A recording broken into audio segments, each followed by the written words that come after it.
वो तो आएगा अपने ही कर्मों से, पर उसमें दुख और सुख का अनुभव तुम्हारे कर्म उसमें सम्मिलित होंगे। अगर आपने पूर्व में जो जीव पुत्र रूप में आ रहा है उसके साथ अभद्र कर्म किए हैं, तो आकर के जीवन भर आपको जलाएगा, आपको दुख देगा। और आपने भद्र माने मंगलमय कर्म किए हैं तो जीव पुत्र बन के आएगा, तुम्हें सुख प्रदान करेगा। अब यदि समय भजन कर लो भगवान का, तो तुम उसके भी भाग्य को बदल सकते हो और अपने भी भाग्य को बदल सकते हो। ये भजन ही एक ऐसा कर्म है जो सब सुधार देता है। मार्कंडेय ऋषि के पिता महाराज मृकंड ने देखा, बहुत ज्योतिषाचार्य थे, कि 5 वर्ष में मेरे पुत्र की आयु खत्म है, मर जाएगा। बड़ी चिंता हुई कि जीवन भर भजन करते रहे, तपस्या की। पहले प्राय हम सब ऋषियों की ही संतान हैं, रहते गृहस्थ में थे पर पूर्ण ऋषि तपस्वी मुनियों की तरह हम सब ऋषियों की संतान हैं। जब गोत्र पूछा जाए तो देखो नहीं बोलते भरद्वाज गोत्र, याज्ञवल्क्य, गाल, हम सब ऋषियों की संतानें हैं। हाँ, तो उनको लगा कि कैसे क्या कर सकते हैं कि 5 वर्ष के बाद ये बालक जीवित बना रहे। अब पिता का कर्म शुरू हो रहा है। पूर्व संयोग इतने ही वर्ष का था, अब उनका नया कर्म काम कर रहा है। उन्होंने विचार किया, भगवान के भक्तों और संतों में विशेष सामर्थ्य है। यदि संतों को साष्टांग दंडवत करे और संतों का आशीर्वाद मिले तो मैं इसे मृत्यु से भी बचा सकता हूं। उनको पता था, उनकी श्रद्धा थी, उनकी भावना थी। तो प्रायः पवित्र नदियों के किनारे ही ऋषियों के आश्रम होते थे, तो गंगा जी के समीप ही तो घाट में खड़ा कर देते। जो भी संत दिखाई देते, वैष्णव तिलक या शैव तिलक, वो सबको आदेश कर, छोटा सा बालक 2 वर्ष 3, साष्टांग प्रणाम करो, साष्टांग प्रणाम करो। उनकी सेवा यही थी, प्रसाद पाओ और जाग घाट में खड़े हो, जो भी संत दिखाई दे साष्टांग प्रणाम करो। एक दिन प्रच्छन्न वेश से गुप्त रूप से सनक सनंदन सनातन सनत कुमार भी, अब आपको क्या पता कौन महात्मा किस कोटि का किस वेश में तुम्हारे पास बैठा है, या तुम्हारे संग वार्तालाप कर रहा है, या तुम्हें कभी मिल सकता है, हमारी दृष्टि नहीं है ना। और वो दिव्य महापुरुष थे और वो देखा करते थे।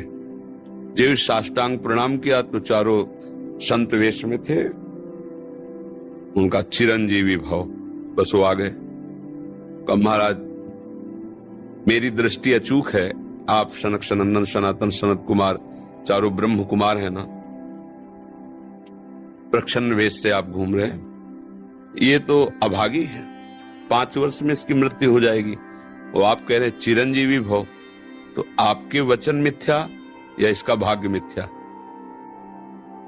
इसी बात में बैठे थे कि कोई ना कोई महापुरुष जब फंसेगा तो ये भाग्य को मिटा सकता है, साधारण थोड़ी मिटा पाता है, महापुरुष ही मिटा पाता है, उसमें सामर्थ्य होती है।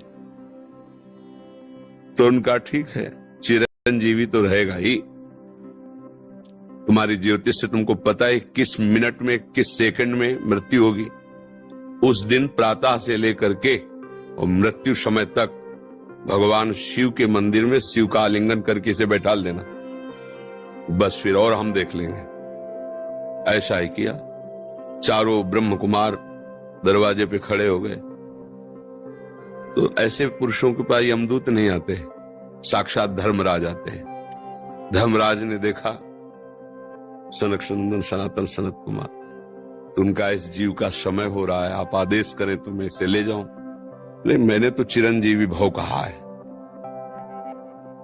बोले ब्रह्मा के आप पुत्र हैं, ब्रह्मा के द्वारा ही विधान किया जाता है। तो इतनी वार्ता हो रही थी कि भगवान शंकर प्रकट हो गए। उनका कि कुछ बदलना नहीं है, 5 वर्ष की आयु ना, हाँ 5 वर्ष रहे, मेरी आयु के 5 वर्ष रहे। भगवान ब्रह्मा जी एक सुई लेकर के ऐसे कमल में छेदे थे, आका 1 वर्ष हो जाता है। वो क्रम जब समय का नहीं, जैसे उत्तरायण दक्षिणायन देवताओं के दिन रात, ब्रह्मा जी का दिव्य 100 वर्ष का जो आयु का विवरण है ना, उसको जब पढ़ो तो होश खराब हो जाएगी। एक दिन में 74 मनु बदल जाते हैं, इंद्र बदल जाते हैं एक दिन में। और भगवान का समय वो जो ब्रह्मा जी का समय निमेष, पलक झपकना, इतने ब्रह्मा की पूरी आयु हो गई। 5 वर्ष उनके, आज तक मार्कंडेय जी जीवित है, उनको चिरंजीवी ऋषि कहा गया है मार्कंडेय जी का। अगर पिता भगवान का भजन करे तो अपने भाग्य और पुत्र के भी भाग्य को बदल कर जैसा चाहे वैसा कर सकता है। भावी मेट सके त्रिपुरारी। अगर भजन बल है तो फिर आनंद ही आनंद है, नहीं तो दोनों के कर्म संयोग से ही संयोग बनता है। तो तुम्हारे लो पुत्र रूप में आ रहा है। अभी हमारा आपका पूर्व जन्म का कोई संयोग तो आपको देखते ही चिढ़ पैदा हो जाएगी। आप ऐसे वचन बोलेंगे कि मेरा हृदय जलने लगे, बोलेंगे ये आदमी क्यों आया हमारे सामने। वो हमारा कर्म है जो आपको भी जला रहा है, मेरे को भी जला रहा है, दोनों में द्वेष पैदा कर रहा है। और अगर अच्छा देखते ही ऐसा लगा कि मानो हमने बहुत समय से अपने प्रियजन को बाद में देख, ऐसा लगता है ये तो हमारे बहुत प्रिय, और देखकर आनंद है, आप जाओगे खुशी हुई, हमारा खुशी हुई, क्या हुआ। कर्म ही सबको दुख सुख देता है और कुछ नहीं। अगर कर्म को कोई मिटा सकता है तो भगवान का भजन मिटा सकता है, दूसरा नहीं। खूब प्रभु का आश्रय लेकर के उनकी लीला गायन करो, नाम जप करो, सब ठीक हो जाएगा। और गर्भस्थ शिशु को भगवत चर्चा सुनानी चाहिए, उससे प्रभाव पड़ता है। जैसे माँ गर्भवती है तो चाहिए कि स्वयं स्वाध्याय करे या फिर परिवार के जन कथा कह रहे हो, चुपचाप शांति से बैठ के सुने और नाम जप करे, तो गर्भस्थ शिशु पर उसका प्रभाव पड़ता है। जैसे प्रहलाद जी जब कयाधु जी के गर्भ में थे तो नारद जी अपने आश्रम में लेकर के उनको भगवत चर्चा भक्ति का उपदेश किया, तो ऐसे महान भागवत 5 वर्ष में विश्व विजेता हिरण्यकश्यप को परास्त कर दिया। 5 वर्ष की आयु प्रहलाद जी की है और विश्व शक्ति संपन्न हिरण्यकश्यप परास्त कर दिया। अभिमन्यु जी गर्भ में ही थे, चक्रव्यूह का वेदन की क्रिया बताई तो 6 द्वार वेदने की क्रिया तक वो जगती रही, 7वें में सो गए। तो फिर वो मतलब गर्भस्थ शिशु पर बाहरी चर्चा का प्रभाव पड़ता है, बाहरी आचरण का प्रभाव पड़ता है। यदि हम नाम कीर्तन, भगवत चर्चा, भगवत कथा वार्ता, तो उसमें भक्ति का अंकुरण हो जाएगा, गर्भस्थ शिशु में उसका प्रभाव पड़ जाएगा।